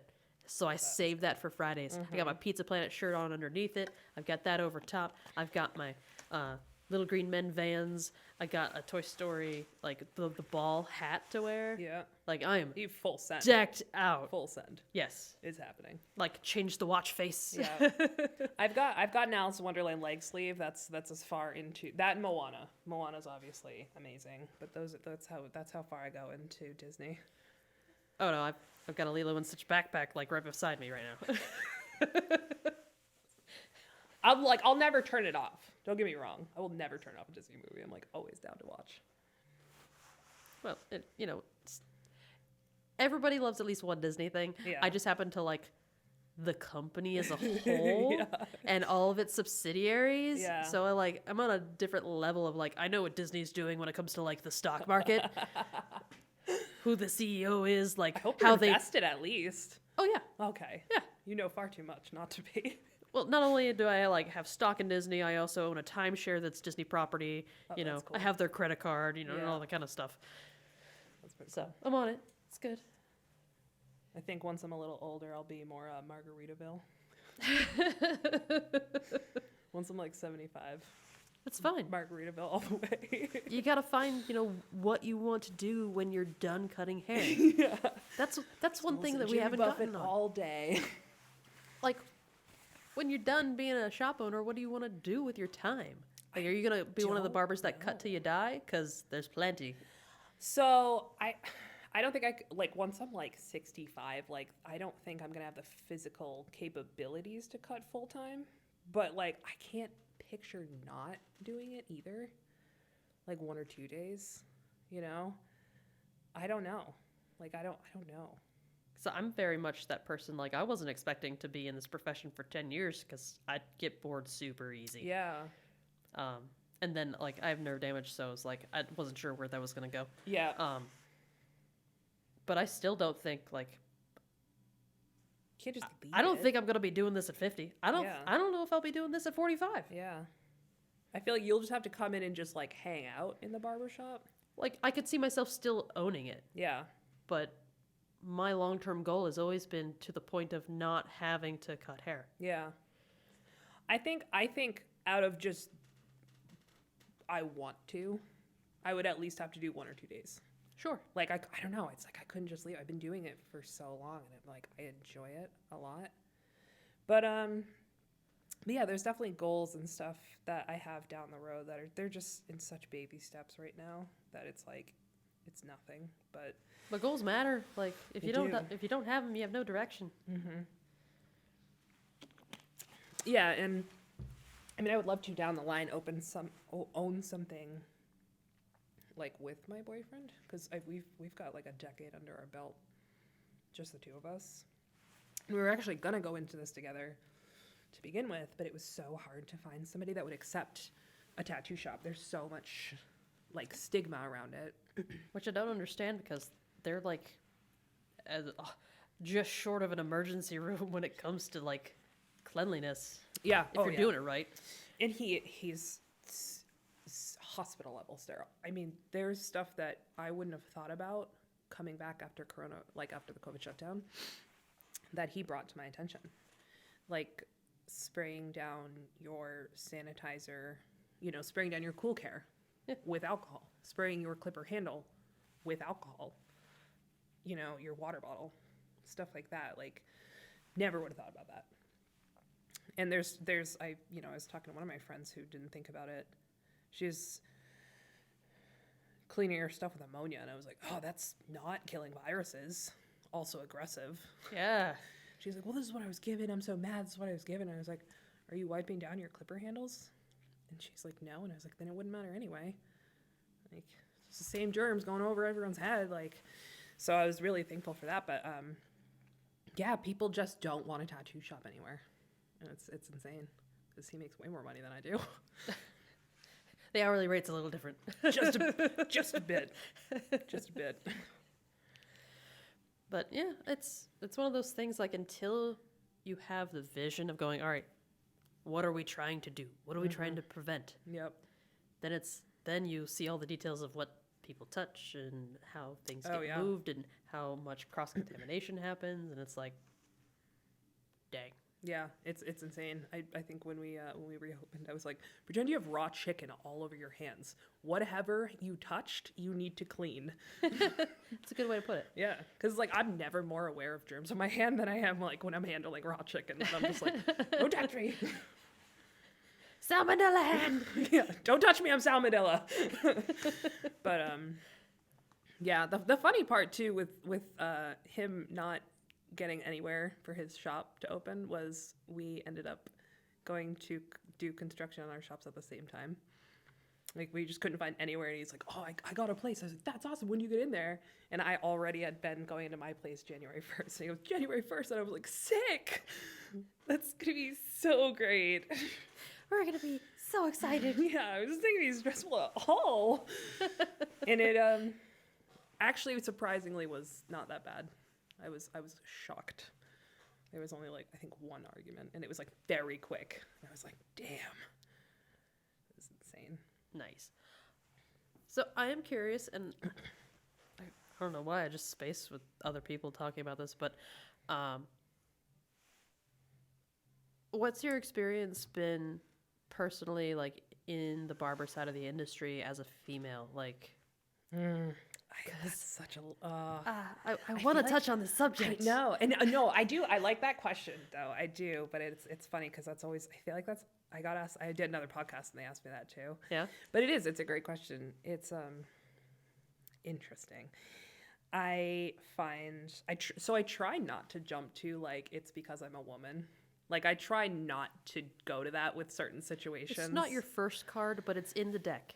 It's on the table for sure. But I definitely feel like I have to try sometimes a little harder, which I'm like, and it's not something I want to complain about. It's just like a fact of life. Like sometimes with a male-driven industry, there, guys doing something is going to be accepted easier. But there's definitely like pros to it for sure. Like if I tell a guy that he should switch his haircut to something, like he's going to listen to me more. He's just like, "Oh, you're a woman. I want to attract women, so let's do this." And I find that I can, I don't know, I think I create more of a connection with people. I don't know if that, I don't think that has anything to do with it though. I think that is inherently a female trait, though. Yeah. Is our ability to connect with people. Yeah. Like it's not because I'm a woman, but like because I'm a woman, I am. Yes. That's just a little more adept at that. Like, yeah. Yeah, I would say that. And being like, I think like an empath too, like huge helps so much. Because I'm so big on vibes, like in the shop. If someone's not having a good time, like I want to know. I'm over there, I'm looking, what are you guys talking about? Let's talk about something different. Like for real. Like as soon as somebody comes in, you can tell like you are not your normal self. Yeah. What's up? Yep. Yeah, and I mean not to get too far off your question, but like I'm big on leave your problems at the door when it comes to your clients. But if you're going through a hard time, share with me or your coworkers or something. You know what I mean? Like, don't like put that on your clients who come here to have a good time. Yeah. Unless like maybe you have that relationship, but like not like everybody has that. But yeah, I think it's the funniest part about the female barber aspect is guys are way less likely to get a beard trim from me. And initially. I do such a good beard trim. I had a guy walk in and he's like, "Oh, I'd like to get a beard trim, like, preferably like, someone that has a beard." And I was like, "Okay." And I was like biting it all back, like, "Oh, so just not me? Is it me? Am I the problem?" So I booked him with someone, and I told the guy who I booked, I was like, "Yeah, you wanted someone with a beard, so that's you." And he's like, "That's hilarious. You've given me the best beard trim I've ever had." I was like, "I know. That's his loss." It's like that whole, there are two barbers in town. One has a good haircut and the other one has a bad haircut. Which one do you go to? Yeah. Yeah. It's very much like, hey, you see all these guys that work here that have beards and they have really, really good trimmed beards? Yeah. Guess who did that? I got no beard. I was talking about starting I don't think I'll do it, but it would be funny to start a beard oil company because I'm very product particular. Like I rip apart things. And I was like, so I'm like, that's, you know, obviously a good trait to have if you want to start a company of products. But I was like, how hilarious would that be? Just like a woman started a beard oil company, like no beard, you know? Oh, you have beard oil? Yeah. Yeah, that's awesome. Okay, well, that's great. Oh yeah, aftershave, pre-shave, and beard oil. Yeah. I love that. I think that's hilarious. Well, Like in like a good way. Like it's just like it's change. I think it'll you know, it changes people's way of thinking about stuff. well, the way I feel like it's as much a visual difference as it is like general like gender situation, where even if you put us beside each other, Yeah. for the listeners listening, Hannah has long hair. And I have a fade. So putting even just us beside each other Yeah. and comfort level, someone is more likely to have just a little bit more comfort with me because Yep. I am sporting the haircut they're more comfortable wearing themselves. Yeah, absolutely. So they automatically go, that means you must have more experience in this environment. And it's Absolutely. just that, you know, mental generalization. And they may be right, they may be wrong. Yeah. Because it'd be like, you got to get your haircut in a barbershop. And you Yeah. go, she could get her haircut in a barbershop too. Yeah, anyone could. So there's that. So I feel like I've kind of adapted. I mean, I've had short hair for 15 years, so long before I entered the barbering industry. Yeah. But I think that puts the more sensitive guys at ease. Yep. Yeah. I think, I mean, I don't get a ton of new clients, so I don't really experience the uncomfortability anymore. But when I did, it's there. Yeah. Hey, I'm an empath. I feel it. I know. But I think with the consultation, you would see it dissipate. Oh yeah. Like I've put a lot of work in having a very in-depth consultation. Nothing stresses me out more than to hear barbers halfway through a haircut asking questions about the haircut. Right? I've heard it and I'm like, oh, you should know that by now. Like they're like mid-hair, they're like, you got on skin, right? And I was like, oh man, oh boy. Like it's me personally, it's very stressful, so I don't want to do that. But Why are you talking about the top of their haircut 10 minutes in? you already cut half of it. You can't go back now. So yeah, and I want to instill, you know, like with the girl I just hired, it's like I want to instill this onto you because it's just going to make your life easier in general. Like people are going to be more comfortable. They're going to see, you know, and want to come back to someone who's really in depth with stuff. I mean, I just got a haircut recently, and the girl, it was like a 5-minute conversation to start. I've never really had that. But I noted it. I was just like, sick. This is awesome. Well, and I feel like you're not doing your job justice unless you're really really good at envisioning Yeah. and, you know, seeing what they had and they want what they had before, where it's Yeah. like, and you're just rattling off. So I see that, you know, last time you had it, you know, nice and tight at the sides, probably Yeah. like a medium fade, and you want enough to mess with on top and throw some product in if Yeah. you feel like it, but not necessarily have to. Yeah. You know, if you're that good and you can like spout that off, and they're like, yeah, Yeah. that's like exactly what I want. Yeah. Yeah. And Awesome. you see that guessing on the it's gone.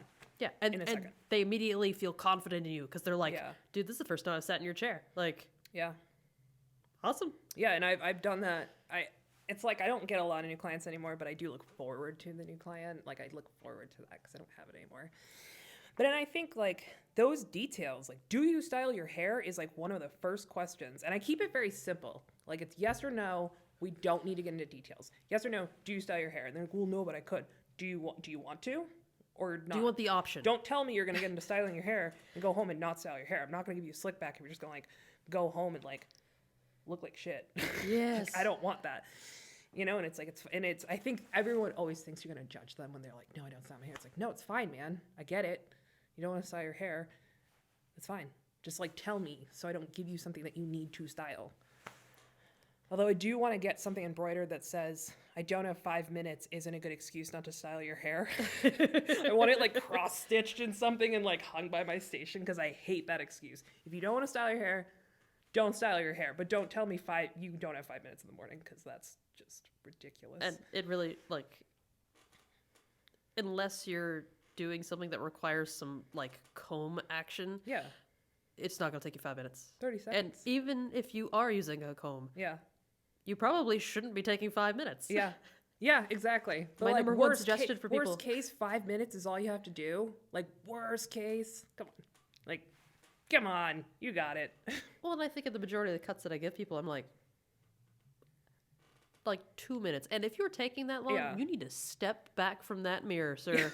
Yeah. Take 2 steps back. You Yeah. should not be that close. Nobody's going to Yeah. look at you that close. And if they are, they Exactly. better be kissing Yeah. you. And I'm like, and I have guys like, I always say, like, I don't give you a haircut that needs to be blow dried or needs to be styled, but if you come to me and show me this picture, I'm going to emphasize you're going to need to blow dry and style that. And I think that blow drying your hair is great. It definitely takes your styling up a notch, but like, you don't have to do that. No one has to do that. Your hair is just going to look a lot better and more voluminous if you do that. Like 95% of my customers, I just automatically like, I'm never going to introduce you to a blow dryer. Well, in like your area too, like if I was working up here, I would never even dream of that too. No. But like I've got, some guys that go down and work in Boston and they have to put on a suit and, they got flow, so let's do something with it. Like, let's do something really cool. But, yeah, the styling and, do you style your hair? No. Cool. All right. You're going to get something probably pretty short and pretty easy. Like, that's like knocks out 90% of the haircuts that I would give you. But I'm always like, I'm trying to create a balance because I got, the majority of people are like, they want a wash and wear haircut. Mm-hmm. And I'm like, cool, no problem, easy, low maintenance wash and wear.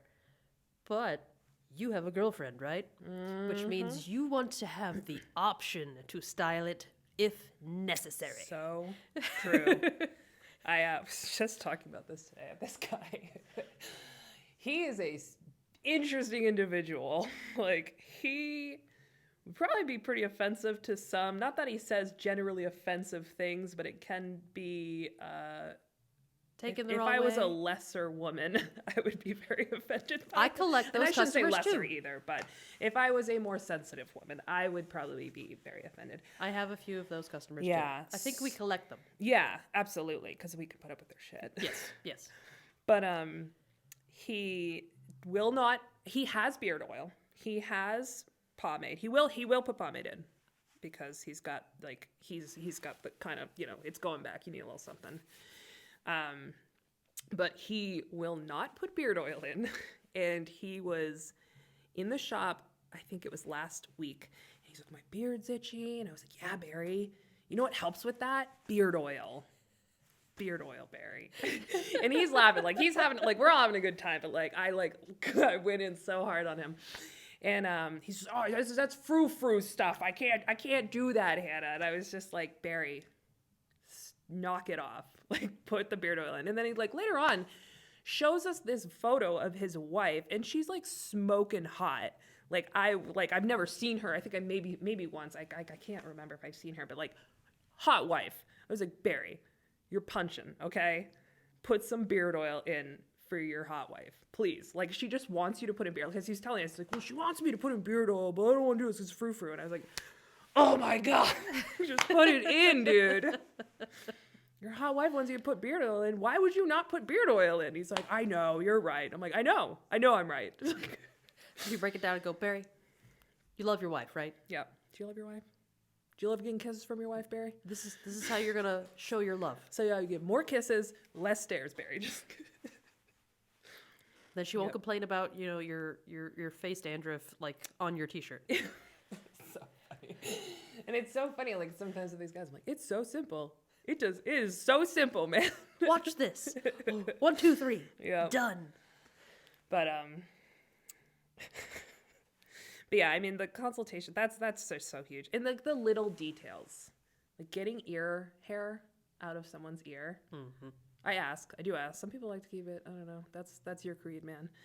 But trimming their eyebrows, like tapering down the side, like those tiny little things, I swear is it's why I have half my clientele, because they didn't have to remember to tell me. And like the amount of people that are like, oh, my wife will thank you so much. She's always chasing me around the house. I'm like, yeah, now I can trim it and you don't have to have your eyebrow hair plucked out. So your life gets better too, man. I always tell people, I go, it's a safety hazard. Number one, it's not going to poke you in the eye. Number two, you're not going to get attacked by tweezers. You will get way more rain in your eye, according to one of my clients. No, don't touch it. Keeps the rain out of my eyes. It's like umbrellas do that too, but yeah, it's just like little things like that. I feel like is so important. I guess really when you break it down, like that's barbering, like that cutting with precision, you know. And that's it's funny because I'm like going through all that with this new girl, because she's Cosmo based, and it's cool because I've been there with all this stuff, so I've learned all this stuff, so I can be like, oh, this is, you know, this was a big aha moment for me, like when I switched over. And you can speak both languages, kind of thing. Yeah. And I think it's cool not having, like, she's got really cool shear work too. Like she's very, very adept in that. Nice. 'Cause I think that's one thing I'm very particular on is like shear work, like angling of like shears and stuff. Like I see people that like texture cut, but like the shears are like down here and you're still just making all these like blunt cuts, and I'm like, oh God, like very, very into like the texture cutting like that. Well, and I've talked with this with one of my other guests, where when we're looking for further education from a barber standpoint, if we want something new, we have to reach to the cosmetology end. Oh yeah. And cosmetologists, like, if you see like barber oriented classes, like that's actually way better for cosmetologists who are not familiar with like how to perform a fade. Yeah. You go, why would we go to classes that we already know? Yeah. And unfortunately, when it comes to products, like, you know, we carry Uppercut, we got Prospectors, you know, any product line that offers education. If you're offering barbering education, that doesn't make any sense because your barbers are already your customers. You need to offer something they don't already have. Especially when it comes to being able to style with your product. Yes.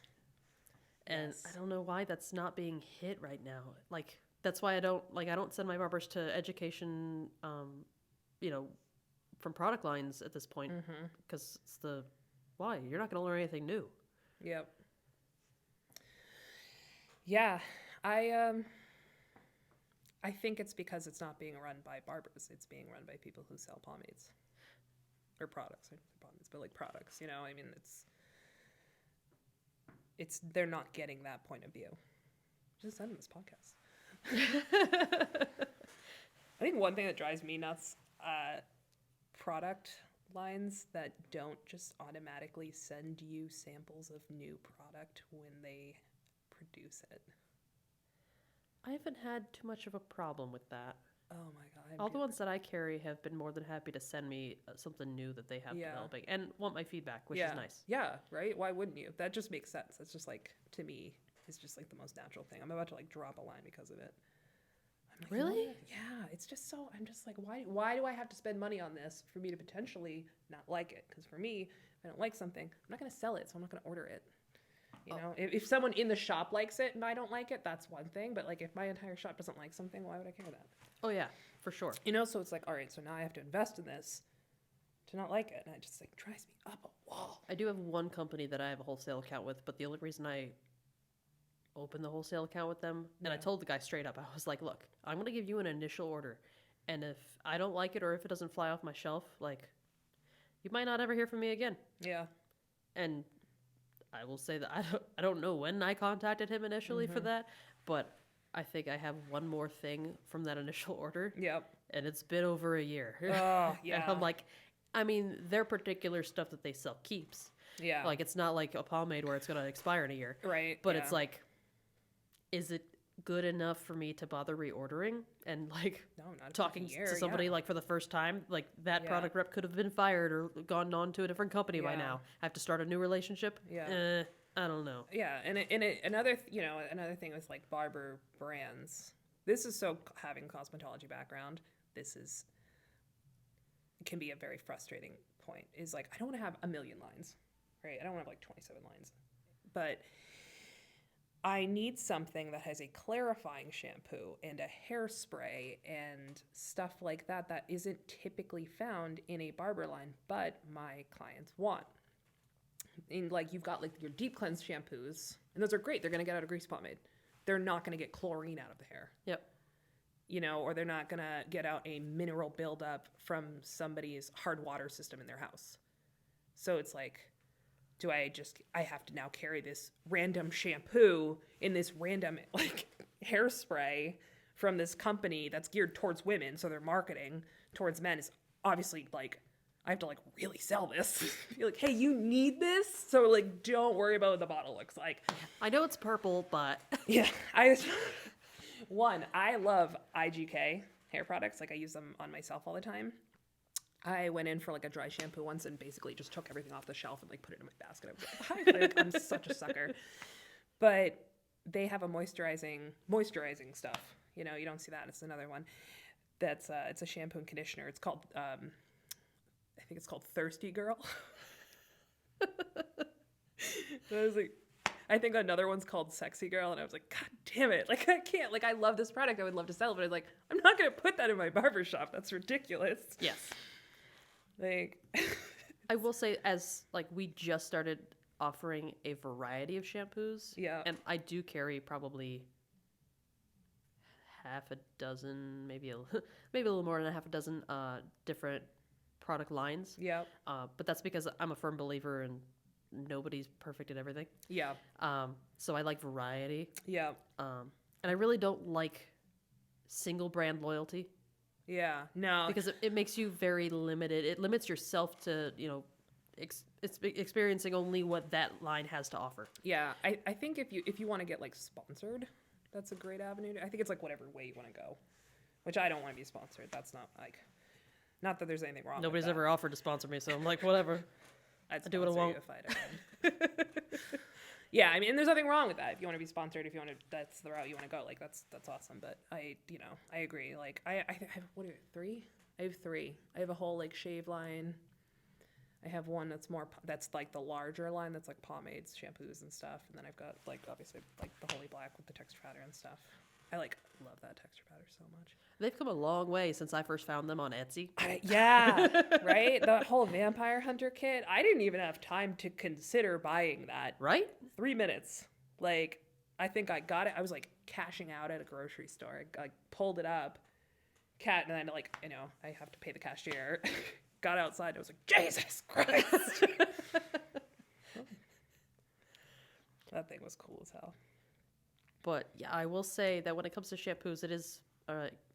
kind of had to do a little bit of research, and it's like, all right, so like I carry some Pulp Riot stuff because obviously being a color line, they're like, yeah, we need some of these things. Like we need a clarifying, we need a toning, but I'm still working on convincing people that you need a conditioner with your shampoo. Oh my God. And was that for women?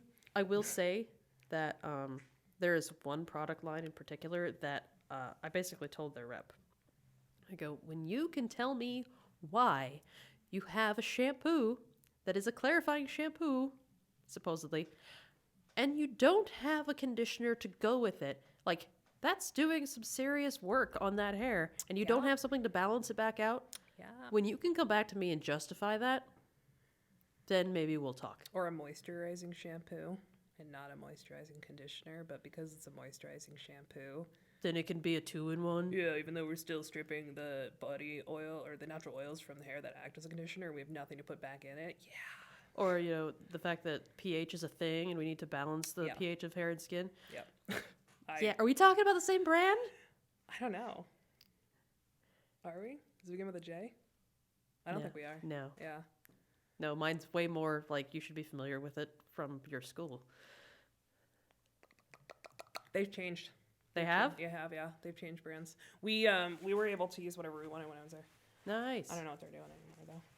Well, I just talked to Annie. The Mitch Sitch. Oh yeah. So I was waiting on one of my product orders, and I tried the Mitch. Yeah. And I left it at the salon that I was at. It was just like it was not an uphold for me. It was very good for being. I found it was very good for being a like a cosmetology like brand. Like if I had the Well, second I went to barbering, my Paul Mitchell, pomade like- world was like the door was kicked open. I was like, oh my god. So, you know, the stuff that I was using for it's just very like it's very basic. You know what I mean? It's gonna hold your hair, but it's like gonna stop there. Like Yep. But yeah, their shampoo part of that line was like, yeah, what are you doing? yeah. Like, you're cutting your sales in half, number one. Yeah. Like, that just doesn't make any business sense. Yeah, yeah. I have people. We sell. I mean, we have daily conditioner. We have daily shampoo. We sell. I mean, it's just usually one does not get sold without the other. Usually, when people are like, "Oh, I gotta get a shampoo," I'm like, "You need conditioner?" Yeah. Do you? I'm still working on that. Yeah. It's a losing battle. It's one of those, like, you have conditioner in your back stock. Yeah. And you're like, gee, I need to order more shampoo. Yeah. No. Yeah. And I'm not a huge product nerd, though. So I think that's why I like rip stuff apart too. Like Oh, yeah. I'm so picky. I'm that, like, look at the ingredients person. Yeah. I think that might be a area thing though, really, because I think if you're a product nerd, you're breaking down the science of like why you need this, and they're still not budging. Like, it's those stubborn Laconians. I don't know, you guys call yourself. I found out through some article that Merrimack's called Merrimack and Cheese, and I want to leave the town because of it. I did not know that. I'm like, I gotta get out of here. I can't be here anymore. The only nickname I know of in those parts is Manch Vegas. Manch Vegas, yeah, Trashua. For anyone living in Nashua, I did not make that name up. I've literally only been to Nashville once. Yeah, yeah. No, Merrimack and Cheese. It's awesome. All right. Well, on that note, thank you so much for coming and talking to me for like 2 hours. Thank you for having me. Well, I'll keep an eye on how Union Barber goes Thank you. moving forward. I'm definitely, hopefully, you guys have the space to be able to add like another 1 or 2 chairs. Finagled something in there. And then, yeah, I'll definitely want to check back and maybe revisit you in a couple of years and be like, so, how are things? Oh, yeah. Absolutely. All right. Have a safe trip back. Thank you.